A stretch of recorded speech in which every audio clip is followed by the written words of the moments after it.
Good evening. I would like to call this regular called meeting of the Muscle Shoals School Board of Education to order. Would everyone please stand for the Pledge of Allegiance?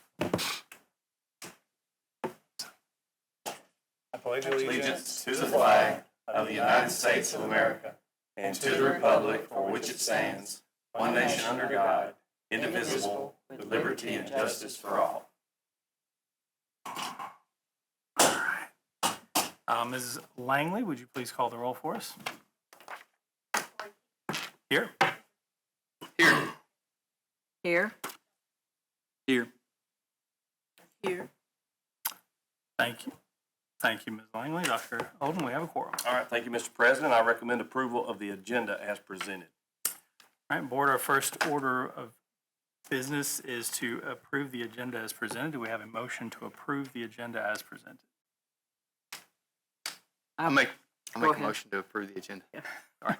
Thank you, Mr. Wood. We have a motion. Do we have a second? Second. Thank you, Dr. Stoddard. We have a motion and a second. Any discussion? All right, all in favor of approving the agenda as presented, say aye. Aye.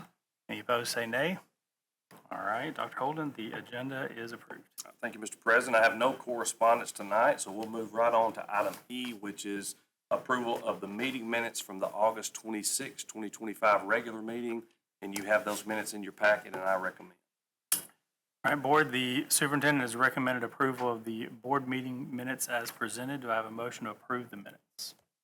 I'll make a motion to approve the minutes. Thank you, Dr. Stoddard. We have a motion. Do we have a second? Second. Thank you, Dr. Davis. Board, we have a motion and a second. Is there any discussion? All right, hearing none, call to vote. All in favor, say aye. Aye. Any opposed, say nay. All right, Dr. Holden, the motion carries. All right, moving right into our business action items tonight for the consent agenda. The board has been furnished with background material on each item. Or as discussed the item at a previous meeting, consent agenda items will be acted upon with one vote without discussion. If a board member wishes to discuss any item, it will be pulled from the consent agenda and voted on separately. For tonight's consent agenda, we have the financial report and check register as presented by CSFO Langley for August 2025. We also have the FY26 5-year capital plan, which was presented at the last work session. Mr. Pearson was with us, and you all have had a chance to review that and ask questions about it.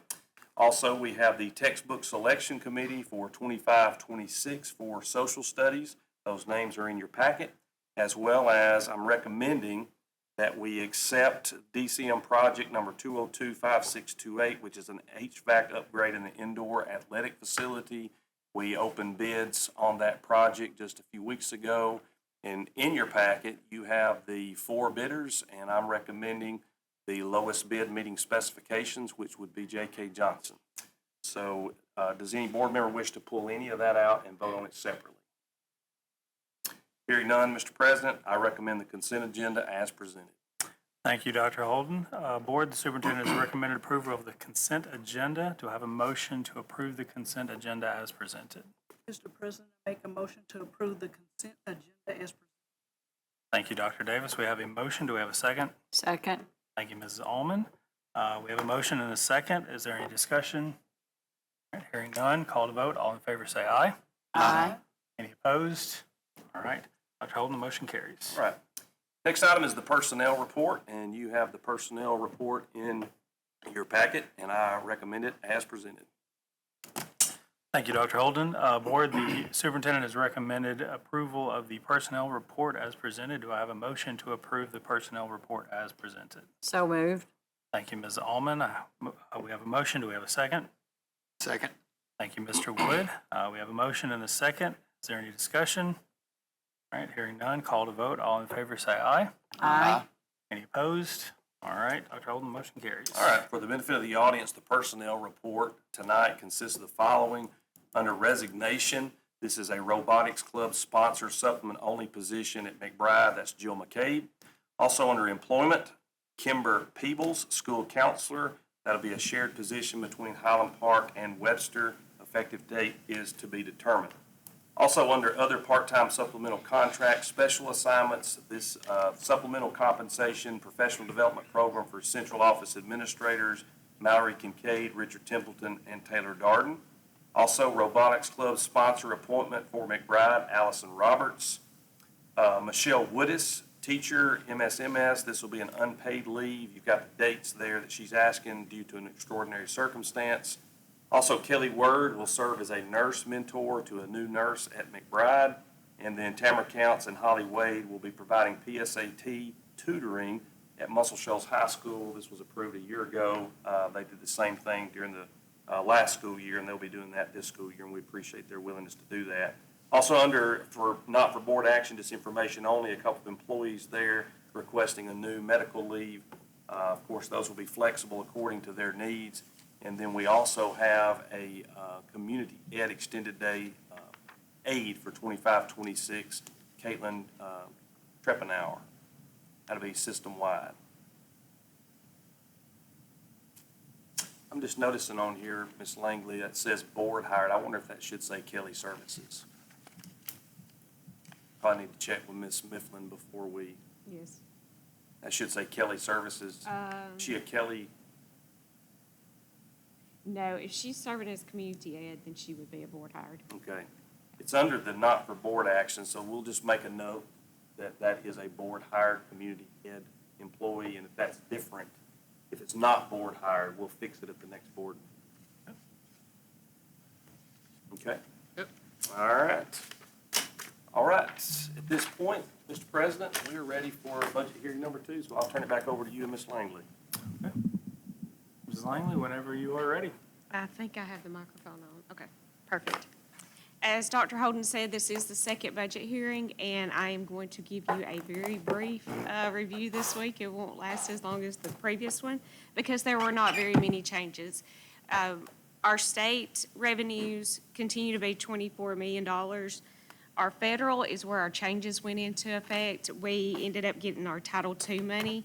It was $102,131. That's a decrease from last year, $21,888. So I've worked with Dr. Kincaid and helped her try to maneuver those monies since this is her first maybe 2 or 3 weeks of being here. So we've talked about how to budget those monies compared to how we've done it in the past. The other federal money that we received was Title IV, and we received $42,769. That is an increase of $10,800, and we have budgeted that for a retired teacher to assist our EL students with tutoring. Our local funds remain the same at $16,219,031. So that was really all the changes, other than the capital monies. We did budget those based on the capital plan that was presented to you at the last budget hearing. So after we provided the funds for our debt service of $642,000, the remaining $205,960 of our $848,000 capital money is being budgeted for any kind of facility upgrades or renovations that we may need to do, also parking lot resurfacing and striping. So that was the main changes to our budget. So to give you a summary of our budget, total revenues are $45,271,560. I have budgeted some carryover funds, which include some capital money, also includes our A&T money that we are rolling over that we received back in August, and that's $8,594,000.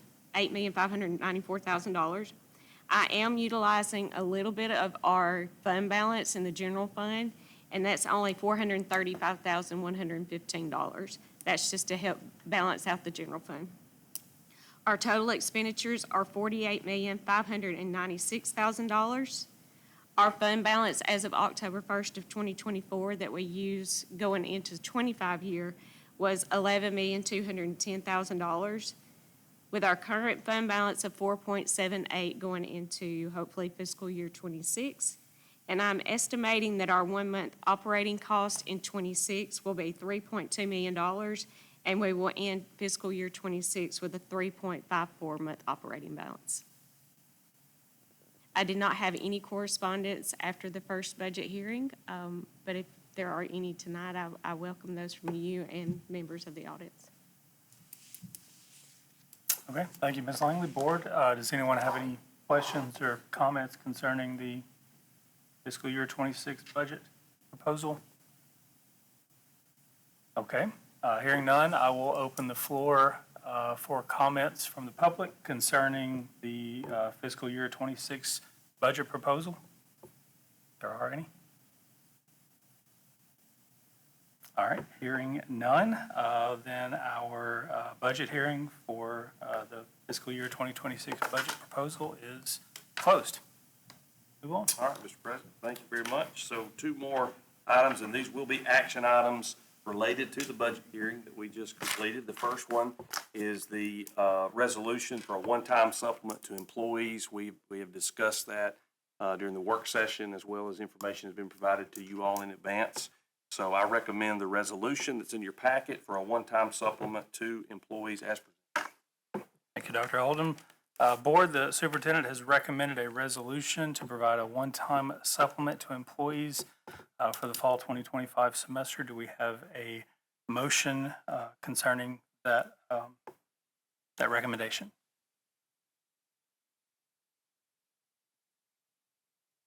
Make a motion to approve. Get the things in writing. Okay, we have a motion. Do we have a second? Second. 2 seconds. All right, thank you, Ms. Holman. And I failed to mention, but thank you, Dr. Stoddard, for your motion. So we have a motion and a second. Is there any discussion? All right, hearing none, call to vote. All in favor say aye. Aye. Any opposed say nay. All right, Dr. Holden, motion carries. Good deal. Thank you very much. And then next item is consideration of the proposed FY 26 budget. We've had 2 hearings. Ms. Langley has done an outstanding job presenting that information to us. We've had a chance for public comment and questions. And so at this point, I recommend the proposed FY 26 budget as presented tonight. Thank you, Dr. Holden. Board, we have a recommendation from the superintendent to approve the FY 26 proposed budget as presented. Do we have a motion? Mr. President, I make a motion that we approve the budget as presented. Thank you, Mr. Wood. We have a motion. Do we have a second? Second. Thank you, Dr. Stoddard. Board, we have a motion and a second. Is there any discussion? All right, hearing none, call to vote. All in favor, say aye. Aye. Any opposed, say nay. All right, Dr. Holden, the budget is approved. All right, thank you. Last thing I have is just a brief superintendent's report. Again, I thank Ms. Langley and her office, as well as the administrators, on their work in preparing the budget. It's a lot of work that goes into that, takes some time, and we appreciate their work on it. I did want to mention that next month I do plan on us having our annual, the academic roadshow, as we call it sometimes, but Ms. Dr. Kincaid, as well as our principals, will participate in the work session. We'll be presenting academic information to you all. So I know she has already started that roadshow around the schools, and she'll be doing that throughout the month of September. My hope is that we present that not only to you guys next month, but also to the city council. That'll be the October will be the last meeting for Mayor Lockhart, as his term will be ending, and the new mayor will be seated in November. And so we'll try to do that in the month of October. If not, we'll do it at early November. But I don't think they'll want us to do it on their first meeting that night, so we'll try to get that squeezed in before the end of the mayor's term and be able to present that information to them at that time as well. Do congratulate Shanetta Smith, Howell Grace principal. She has been selected to serve as director and president of the Alabama Association of Elementary School Administrators with class. So I think she's been a director. She's been a director before, maybe for a long time, been a part of that association, be the president of AAESA. That's a big deal. And so we're glad to see one of our administrators doing that. We congratulate her for that. I did have a good experience in the COSBA Federal Advocacy Conference. Tried to keep you guys up to date. There is some questions about those title funds. Thankfully, we received the funds we were expecting this time, but you know, the political winds in Washington are cuts, and we understand that, and that's kind of the conversation that's going on up there. But you know, the needs that we have, that these federal funds provide services. I mean, special ed, 504, our growing EL population, career tech, transportation, CNP, all of those different departments receive federal funds. And whereas I understand the political winds are to make cuts, our needs are growing. You know, our needs, we're not able to cut our needs. We have to serve these students, sometimes even unexpectedly. You know, when parents come and enroll their child, if there's special needs involved, we have to serve them. And so these federal funds are very important in that regard, and we communicated that to our senators and our House members, and hopefully they'll listen. I hope there's not a 21% cut as it is proposed in the House. If anything, hopefully it'll be level funded, but it'd be very difficult, not only for us who, comparatively, we don't receive as many federal funds as a lot of school systems. For some systems, it's a lifeline, and they can't operate without it. So we'll see how that all shakes out, but I appreciate you guys supporting me and allowing me to go and do that work with AA. With that, Mr. President, that's all I have. Okay, thank you, Dr. Holden. This concludes the agenda for our meeting. Is there any further discussion? All right, then the meeting is adjourned.